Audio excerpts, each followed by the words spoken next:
Okay, good day everyone. Again, this is Neil, and this is a continuation of our first video lesson.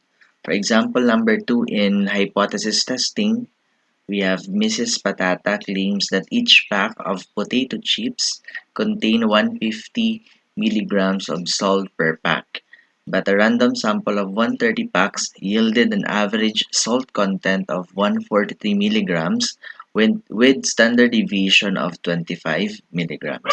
Is there enough evidence to conclude that each pack of potato chips contain less than 150 milligrams of salt? Test the hypothesis at alpha is equal to 0.01. So first step in hypothesis testing is we're going to formulate first the null and alternative hypothesis.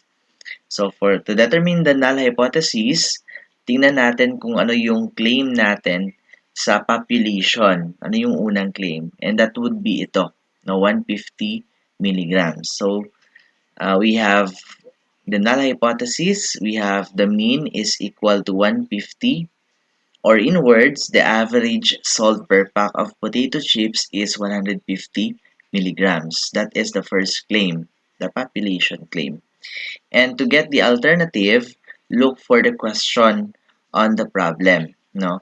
Is there enough evidence to conclude that each pack of the potato chips contain less than? Take note of this word. This word means that you're going to use less than also. So our alternative hypothesis will be the mean, the population mean is less than 150, or in words, we have the average salt per pack of potato chips is less than 150 milligrams. Then after formulating the null and alternative hypothesis, let's now proceed to test statistic. What test will we use with this given problem? Then balikan natin yung ating picture.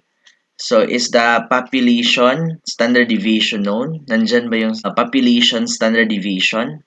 So wala dito yung standard deviation na population. Ang meron lang is itong sa sample natin, sample standard deviation. So no tayo dito. Since no, identify natin if the sample size is greater than or equal to 30. So as we can see, we have a sample size of 130. So mas malaki na yung sample size natin. So it means that is a yes, and we're going to use the z-test. Ito. So use z-test. The next step is we're going to determine the level of significance. So that is 0.01. And what type of test will we have? Is it a one-tailed test or two-tailed test? So this is one-tailed test. So saan galing si one-tailed test? Tingnan natin si alternative hypothesis. Since this is less than, that is one-tailed. Nasa kaliwa yung ating rejection region. The next, for the decision criterion, we have this one. So recall that our alpha, or the level of significance, is 0.01. So yun yung rejection region natin, 0.01. Since this is one-tailed test, alpha will be 0.01. No need to divide it by 2 kasi isa lang siya sa ating normal distribution. Isa lang siya dito, nandito siya sa kaliwa. Pero pag dalawa sila, pag two-tailed yan, you're going to divide the alpha by 2.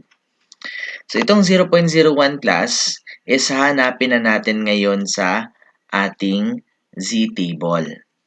So 0.01, saan kayo dito yung 0.01? 0.01.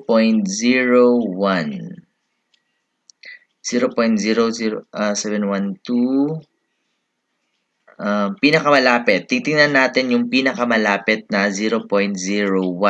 So I think ito yung pinakamalapit. Yung sa kanan niya is 0.00990.